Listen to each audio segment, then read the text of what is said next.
สบายดีมามื้อนี้เฮามาเฮ็ดน้ำตกเนื้อกินนำกันเนาะสำหรับส่วนวิธีเฮ็ดเฮามาตามมาชมกันเบิ่งเลย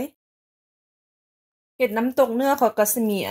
สีเนื้องัวแบบนี้เนาะเป็นสเต็กนะก่อนที่เฮาจะเอาไปปิ้งเอาไปดาดเขาก็สิมักน้ำมันหอยเนาะบ่ต้องใส่หลายพี่น้องประมาณนี้น้ำมันหอยมันก็สิช่วยให้เนื้องัวเฮามันนุ่มเนาะมันจะบ่หยาบแล้วก็สิแซ่บตื่นอีกเนาะแล้วก็มักปลาไว้แบบนี้อย่างน้อย30นาทีเนาะนอกจากเฮามักเนื้อครบ30นาทีเฮาก็สิมาดาดเนาะดาดเฮาก็บ่ต้องให้มันสุกหลายเบื้องละ2นาทีก็แล้วแต่ผู้มักเด้อเป็นเฮาก็สิซอยเนาะซอยเฮ็ดตอนละค่ำนะพี่น้องเด้อเฮาปิ้งมันจะบ่สุกปานใดนะพี่น้องพอให้มันสุกประมาณนี้เนาะก็แล้วแต่ผู้มักคือค่อยเว้าบางคนก็สิมักแบบดิบกว่านี้เนาะแต่ว่าสำหรับข้อนซำนี้พอดีปิ้งสุกหลายมันก็สิหยาบนะขั้นตอนต่อไปเฮาก็สิมาปรุงรสชาติเนาะใส่น้ำปลาลงไปน้ำปลานี่ใส่2บวงเด้อแล้วก็บีบมะนาวลงไปมะนาวนี่ผู้ใดมักส้มก็ใส่ไปตามรสชาติเฮากินเนาะค่อยใส่เปียงนึงส่วนตัวนี้ก็สิแม่นผงนัวหรือว่าแป้งนัวเนาะใส่1บวงกาแฟใส่ผักเผ็ดพงลงไปใส่1บวงข้าวคั่ว1บวงจากนั้นก็คนเนาะคนให้เครื่องผสมมันเข้ากันดีนอกจากนั้นก็ใส่หอมบัวแดงใส่ใบขี้หูดต้นหอมหอมป้อมใบหอมลาบผักเผ็ดดิบหลังจากนั้นก็คนเนาะเรียบร้อยพี่น้องน้ำตกเนื้อเมนูแบบแซ่บๆเฮ็ดง่ายๆเนาะผู้ใดบ่กินเนื้อหรือว่าบ่กินเนื้องัวก็ใส่สิ้นหมูได้เนาะสันคอหมูหรือว่าคอหมูก็ได้แล้วแต่เฮามักเฮากินเด้อลองไปเฮ็ดกินเด้อพี่น้องสำหรับมื้อนี้ขอลาไปก่อนพบกันในคลิปต่อไปถ้ามักก็กดไลค์ถูกใจก็กดแชร์ให้ได้เด้อสบายเลิฟบ๊ายบาย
หลังจากนั้นก็ใส่หอมบัวหลังจากนั้นก็ใส่หอมบัวแดงใส่ใบขี้หูดต้นหอมหอมป้อมใบหอมลาบผักเผ็ดดิบหลังจากนั้นก็คนเนาะเรียบร้อยพี่น้อง ก้อยอันน้ำตกรสชาติที่ข่อยปรุงพอดีพี่น้องมันจะผสมหลายแล้วก็นัวเผ็ดแซ่บเรียบร้อยง่ายๆแล้วก็แซ่บพี่น้องลองไปเฮ็ดกินมึงเด้อน้ำตกเนื้อหรือว่าสิเอาอันสิ้นหมูเฮ็ดก็ได้หรือว่าสันคอหมูก็ได้เนาะตามใจเฮามีเด้อเรียบร้อยพี่น้องน้ำตกเนื้อเมนูแบบแซ่บๆเฮ็ดง่ายๆเนาะผู้ใดบ่กินเนื้อหรือว่าบ่กินอันเนื้องัวก็ใส่อันสิ้นหมูได้เนาะสันคอหมูหรือว่าคอหมูก็ได้แล้วแต่เฮามักเฮากินเด้อลองไปเฮ็ดกินเด้อพี่น้องสำหรับมื้อนี้ขอลาไปก่อนพบกันในคลิปต่อไปถ้ามักก็กดไลค์ถูกใจก็กดแชร์ให้ได้เด้อ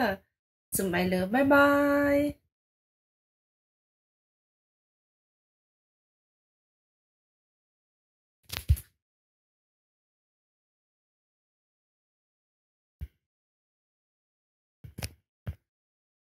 กินกับข้าวเหนียวร้อนๆเนี่ยสุดยอดพี่น้อง